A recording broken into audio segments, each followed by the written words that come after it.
This week, we welcome James Turgall, Vice President of Cyber Risk, Strategy, and Board Relations at Optiv, to discuss data, people, and methodology, three pillars of a cyber risk quantification program. In the Leadership and Communication section, is cybersecurity leadership broken? Cybersecurity career mistakes, 13 cybersecurity horror stories to give you sleepless nights, and more. Business Security Weekly starts now. This is Security Weekly, for security professionals, by security professionals. Broadcasting live from G-Unit Studios in Rhode Island, it's the show where we explore the business of security to improve the security of business. Your trusted source for actionable insights on leadership, communication, and innovation. Get ready for Business Security Weekly. The working world is open like never before, collaborating constantly across countless platforms at the intersection of communications, people, and data. The solution? Work Protected. Work Protected enables you with a security solution that connects all the dots. One partner, integrated, intelligent, and intuitive. Mimecast.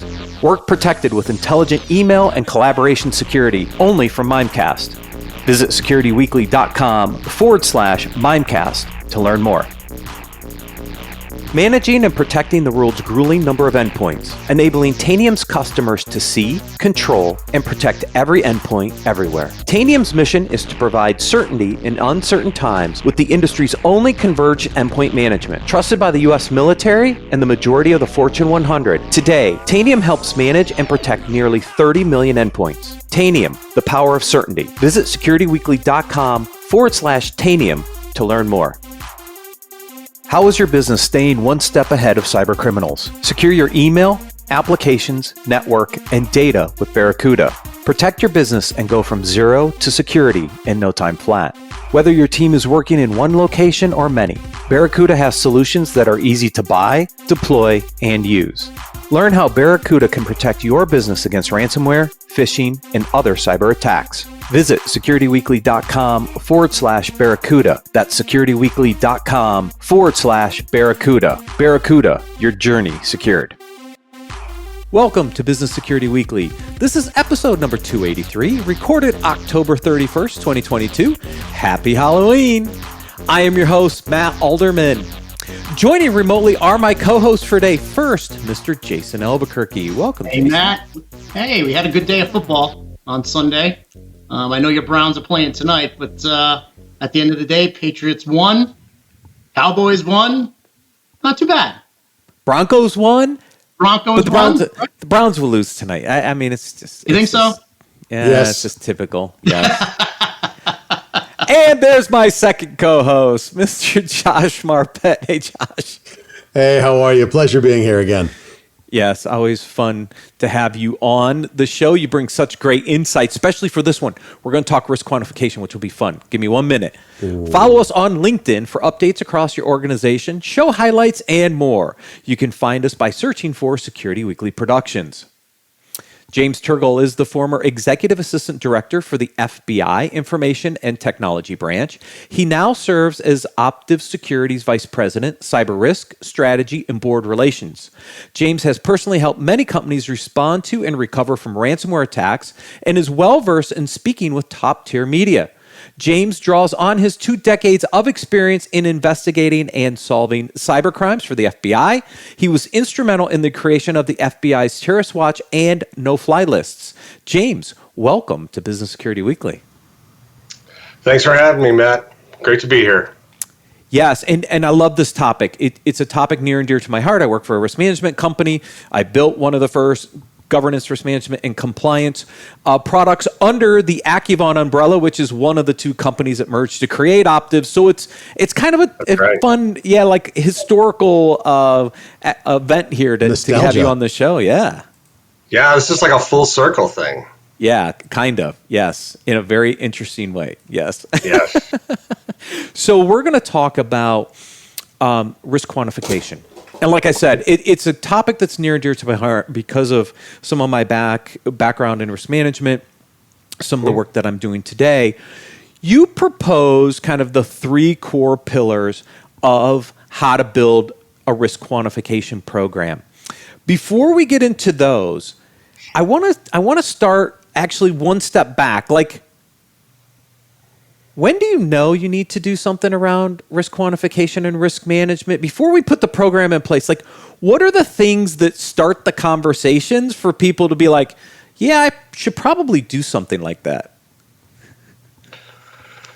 Well, I mean, honestly, in my opinion, having worked on the investigator side for as long as I have, you should start that conversation early and often. I don't think if you look at the numbers out there, there's a number of different companies that I think, Harvard did a research project, and there were some others out there, and they based it on the size of the company, right? 10,000 employees or less. Having worked these threat actors, I've worked the Russians, the Chinese, the North Koreans. I've worked them for decades, right? With the increase in the botnet world out there, it doesn't matter how big you are or small you are, right? That conversation really made sense 5 years ago and older. But I'd say in the last 5 to 7 years, it is irrelevant what size you are, and you need to start to have that conversation now, because it is absolutely imperative with the number of vulnerabilities that are increasing every day. The threat actors are getting more aggressive every day. They're more well funded. The number of proxy groups that are coming out of Russia is staggering. Yeah, but I think there's a challenge here for the smaller companies. You said 10,000 and under. Yeah. How many are actually at 10,000 and under actually have the resources and everything else, even the priority to do this, right? I see smaller companies all the time. I'm sure you do as well. Mm-hmm. Like, it's not a priority for some of these companies. And my concern is they should be doing it, but they're not. So is there, I guess, when you get the first ransomware attack, that's when you wake up and realize you should have done this?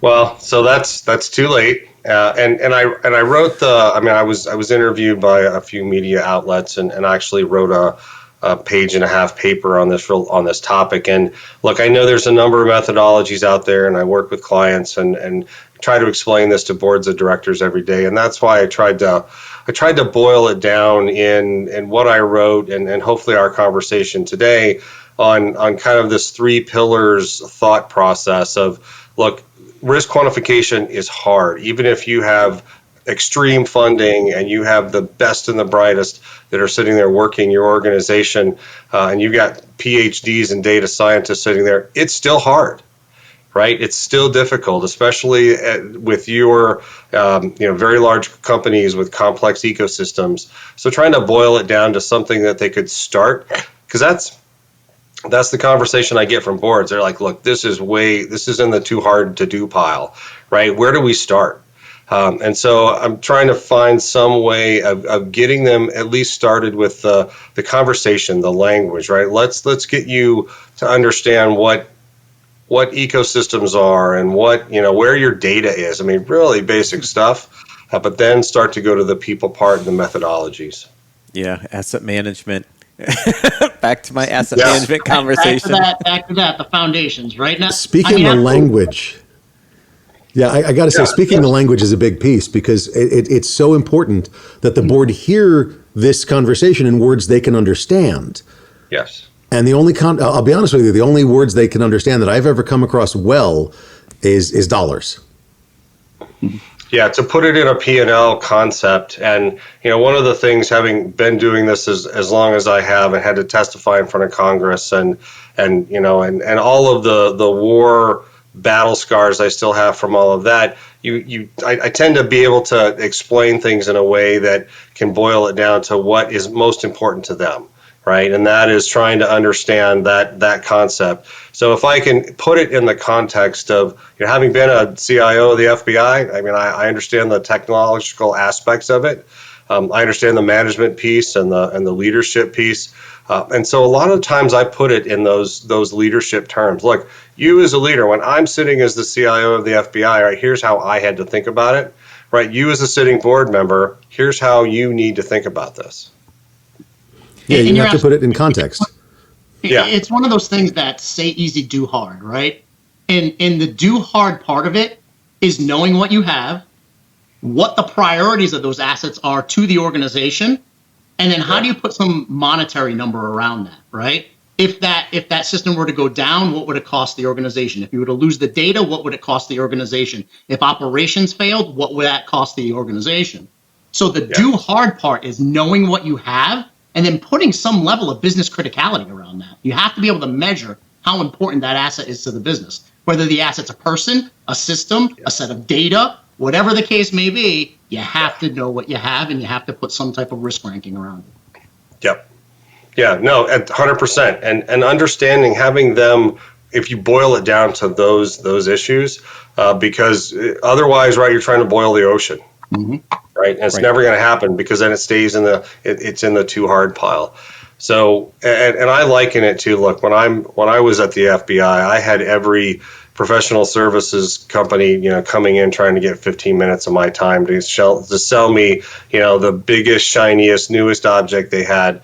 And most of them I threw out of my office because they didn't ask really any questions, but they didn't ask, what's the mission of the FBI, right? What is the data mission of the FBI? What data technology problems am I trying to solve every day, right? And that's very specific to that organization. So having that conversation with boards and getting them to speak that language and start to give them the ability to have that conversation with their CISO and their CIO so that they're actually on the same page or relatively close. James, be honest. How many times did you have to throw Matt out of your office? Oh my God. Yeah. No. I asked the right questions, James. Don't worry. Yeah. Yeah. I gave him 16 minutes. Oh, wow. So James, that's right. So context, understanding the business ties into the first pillar, which is data, right? Yeah. What is the data? And I want you to start to walk us through these three pillars of, data, the people, and then the process side to build this, because as Jason said, say easy, do hard. So let's start with data. Like, what are the foundational data things organizations need to have in order to start down this journey? So having been the guy that actually interviewed the bad guys, right? I put handcuffs on these guys. I interrogated them. Data is everything, right? These guys are after your data, whether they want to steal it, ransom it, manipulate it, download it, whatever.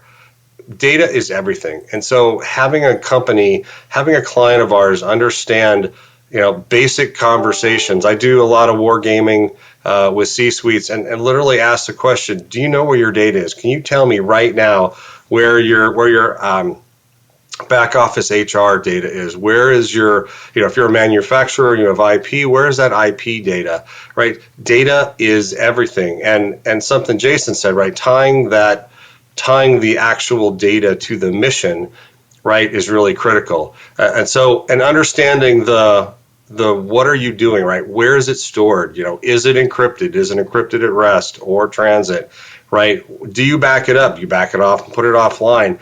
Asking those kinds of questions so that the actual, board and the C-suite are thinking it along the same lines. I worked a pharmaceutical breach a number of years ago, where Bureau came in, we're working the case, doing the forensics.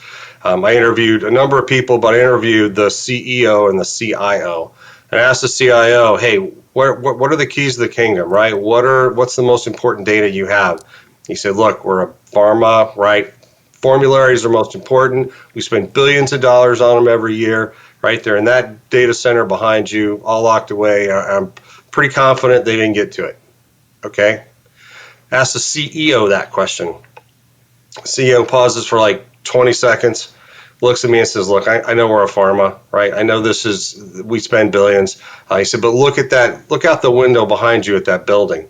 And I turn around and look. And he said, you know what's in there? A nuclear reactor. We make nuclear medicines, right? The data that goes along with that, the data of how to manipulate how much nuclear radiation at any given time, how the thing operates, all of that data, if that got out in the wild, that's a business killer, right? We're done. We also make opioid medicines, and if the supply chain information got out about that, all of that data, we're done, right? That's a black swan event. So I tell that story because these two individuals were well experienced and well educated. They were really good at what they did, right? But they didn't answer that question the same way, right? They didn't think about it the same way. So matching the data, right, to what is core vulnerabilities and what is core mission to your organization is absolutely where you have to start. Yeah, and James, honestly, it's why this is a team sport, because you have multiple individuals within the organization who have a level of knowledge about the organization, but those two individuals don't share the same knowledge. Well, So no, wait. Jason, that's not correct. That's not correct. And I'm sorry, but I apologize. I have to break in because you're saying exactly what I thought for a second. Then I realized they may have the same information. They have a different perspective on the information. Sure. And that is what is actually, James, if you don't mind me saying so, that is what it sounds like you were saying. You got the perspective of one, and then you got the perspective of the other. They probably both had the same info, but their idea about, one was the formulary and one was the nuclear medicine formula. So there's still formulary sort of, and the operation and such. I guess my point, Josh, is that there's institutional knowledge across the business that not everyone has, right? Valid. And as a business unit leader, you may have institutional knowledge that is not shared across the entirety of the organization. Absolutely. This is a team sport because you have to bring everyone together. So that way you can create this risk management program that the entire business can support, right? That way you're talking about risks across the business. It's open to the entirety of the C-suite and the entirety of the team, the board of directors. It's that knowledge share that has to go across the business. Not just a technology issue, not just a risk management issue in a silo based on a business unit. It's a corporate enterprise program that you need to start evaluating risk. Consensus. You need to get consensus on the perspectives, on the knowledge, on the information, on the data. And then you can, but that comes from the people, which is the next pillar. Right. Have you seen the evolution of like the cloud and where your data is actually being stored and the don't depress us. SaaS. Oh my God. The SaaS and different applications? Has that conversation made it to the boardrooms and the executives to where there's a real understanding of what the risk is and even where their data lives so that they can evaluate that from a business risk standpoint? So yes, I'm having the conversations with boards. No, they have no concept of what that is, right? They can picture and wrap their heads around, most can wrap their heads around their own data center, right? So that's just a big bunch of hard drives out there. You got to put it in terms that they can understand, right? It's a data storage device. So yes, they understand that. But the whole concept of where your data and who has access to it and where it's actually stored and across what levels, no, I mean that's a completely, that's the next 10 steps ahead with the board on actually how to quantify the risk for where it's at. But one of the things I just want to tie up, Josh, what you were saying.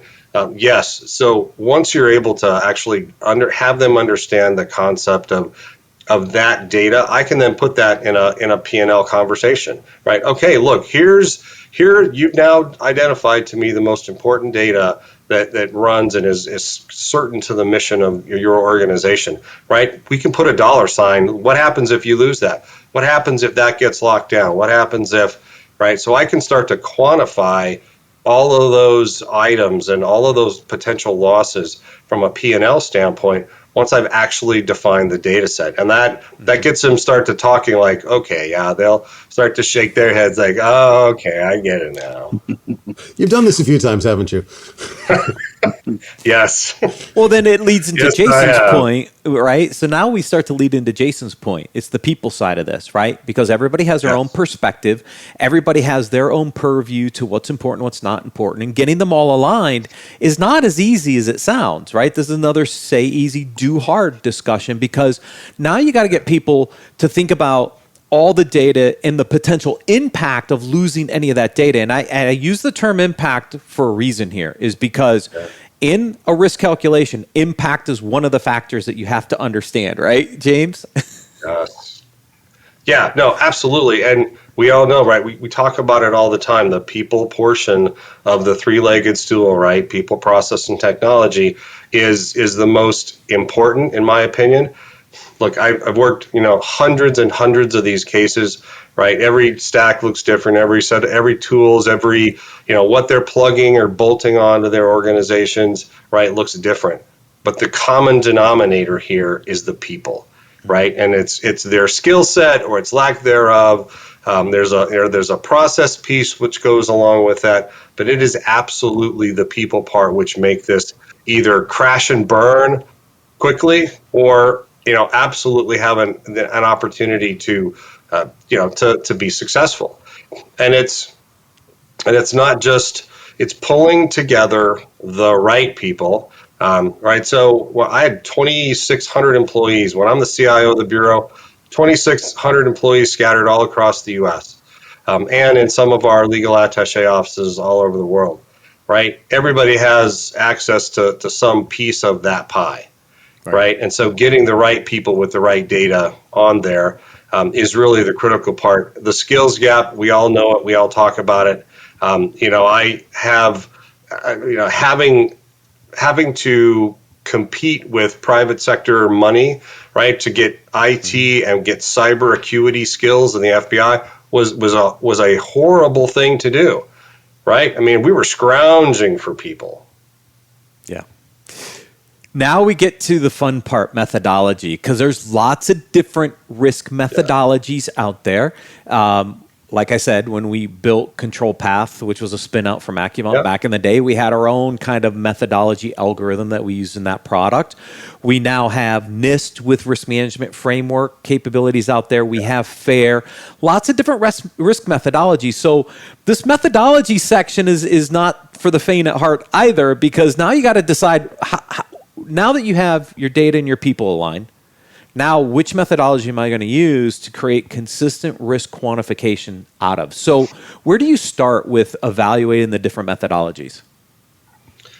So to me, it starts with a conversation with both the C-suite and then with the board about what is their risk appetite.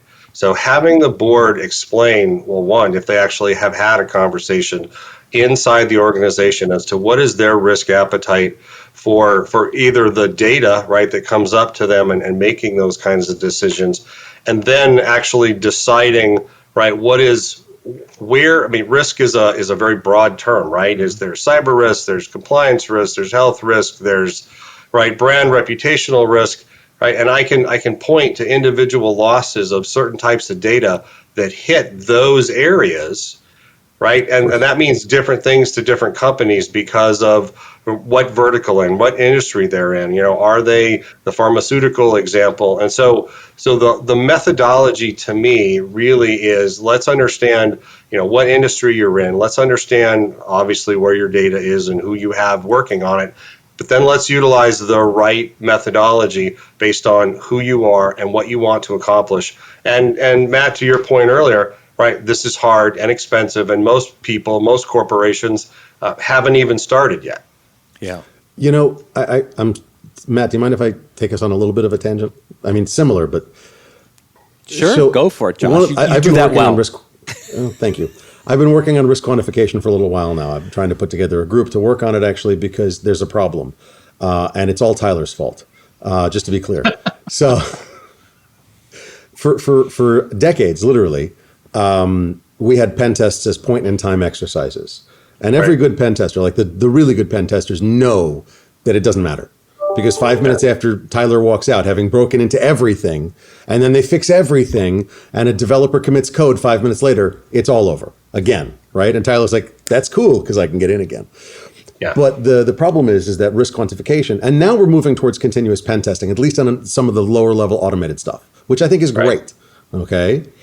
Risk is at the same point. You run those very expensive Monte Carlo simulations of 700 scenarios here and 5,000 scenarios there, and pretty soon you've got some real risk quantification going on. But the problem is that it's a point-in-time risk quantification, and it's very, very difficult to do a continuous.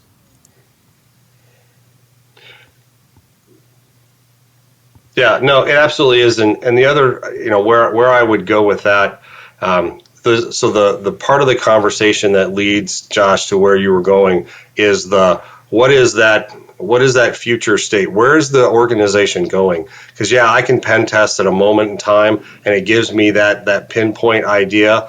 But if let's say the organization is deep into a string of mergers and acquisitions, right? Now that conversation changes, right? And I can start to build the methodology towards the M&A piece, because that's where their higher level of vulnerabilities are. So it's understanding, right? Yeah, we get a point in time, but it's understanding where the organization is going, right? If they've got a ton of third parties out there that is and that third party risk is really higher for them than anything else, that's where I'm going to focus those methodology questions on. Yeah, And I mean, Go ahead, I'm sorry. continuous assessment, though, is what we consider nirvana. That's where we want to be, right? We want to be in a point where we can, but at the end of the day, let's not let perfect be the enemy of good. If we can do point in time over multiple occasions, we're better than we were. So let's mature the organization to move forward and get to a point where we can mature to more often and then continuous and get there, right? Because I don't want perfection to ever be the enemy of doing good things for an organization. So let's shoot for that as nirvana, right? Yeah. But on the same token, I want to make sure we're promoting to organizations, listen, if you can right now, if your organization only has the appetite to do 4 pen tests a year, get them done. It's better than nothing. Right. Oh, we're on the same page, Jason. And James, I think we're all on the same page there.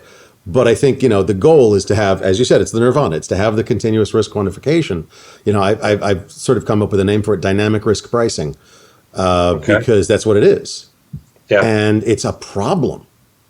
Because if we can't get there, you can, your point about steering the risk quantification towards M&A or towards what's important to them in the near and medium future, okay, that's lovely. And actually that makes a lot of sense. And I really like that. That's beautiful. But my problem is that we don't know when a black swan event is going to happen, when priorities are going to change, sorry. No, it is. Yeah. James, this is where I learned some really interesting lessons having built one of these products, right? Yeah. Because in the early days of GRC, we figured we could just do assessment-based work. And we try to figure out if we could do it often enough to affect change, to Jason's point. Doing it instead of annually, doing it quarterly is better than doing it annually. The challenge we ran into, I've tracked this market for a long time, right? A lot of the early risk management products weren't built to do some things really, really well, like scale with real-time data sources. I mean, we were questionnaire-based in the early days. Control Path was, Archer was. As soon as you started to bring in real-time data into these systems, you started to understand that they could not scale to consume this data. So what did we do? We limited how much data we could bring in, which was only a subset of the data. We're now seeing the technology evolve over the past, probably 10, 15 years easily, where, wait a minute, there is a better way to do this. And you're starting to see solutions that do have some scalability to address, like Josh's point, where I can start to bring in some of that real-time data, run them through updated models, maybe not a 5,000 Monte Carlo simulation, but I can start to build, we're doing a probabilistic graph model ourselves, which is Bayesian network based, that can be done in a more real-time basis where I can see change of risk day over day. That's better than quarter over quarter. And I think that's part of the future, right? Is take some of these methodologies, integrate them with some real-time data sources or near real-time data sources, and actually give more of a near real-time risk quantification to the executives that need it to make better decisions. Did I get it close? Yeah, no, 100%. And the only thing I would add to that, very well said, the only thing I would add to that is building the appropriate process so that it is actionable, right? You can have all the greatest data sets in the world, and I've worked enough cases where they've thrown just tools and tools and tools at a particular problem, and it's only half the equation, right? Having that process and the people part, so it is repeatable and it's actionable, right? That's where you're really drawing down risk and you're buying down risk to the organization in a really meaningful way. Yeah, the right people, right, with the skill sets, providing that ongoing training and qualification so that they have the skill sets to do the job properly. Because then, to your point, Matt, you can scale up, you can scale down, right? Depending upon, you can actually scale it over to my M&A example, right? If you have the right people and the right process, I can then transplant that whole concept into what company are we about to acquire from an M&A standpoint, and that really buys down risk, because there's 1,000 examples out there in the M&A world. Marriott, SPG, right? The list goes on and on of companies who were the victims, even though they acquired the attack. Yeah, I think what people need to understand is that these systems are what I call decision support systems. It's about the outcomes that you can take based off the data, right? And so your point about being able to take action is what these systems are really meant to be, but not a lot of these systems give you the insights in a way that you can take corrective action, but they should be. And that's an important part of the equation. Yeah, no, it has to be. And then formalizing how, right? I started with how it's measured, right? Having the board understand how risk is measured and defining it, right? Building that formalized process around it. Because then, guess what? I mean, you know what boards do, right? Boards make decisions about, cyber risk and information technology investments. And if I can get the board to actually start to understand these concepts and speak the language and provide them with a snapshot of here's the process, here's the people we have involved, here's how we've defined risk. Well, then guess what? Those investment decisions will be easier for the board to make. They'll certainly be more informed, but it will, back to my pharma case example, they'll also be more aligned with exactly what leadership and the CISO and the CIO are actually trying to do to protect the organization. Yeah. And that is the end goal. James, thank you so much for joining us on Business Security Weekly. Wow, it was great being here. I love you guys. Thank you. That's 2 weeks in a row we've gotten that. I love it. We're going to take a quick break and then cover the leadership and communications articles for this week.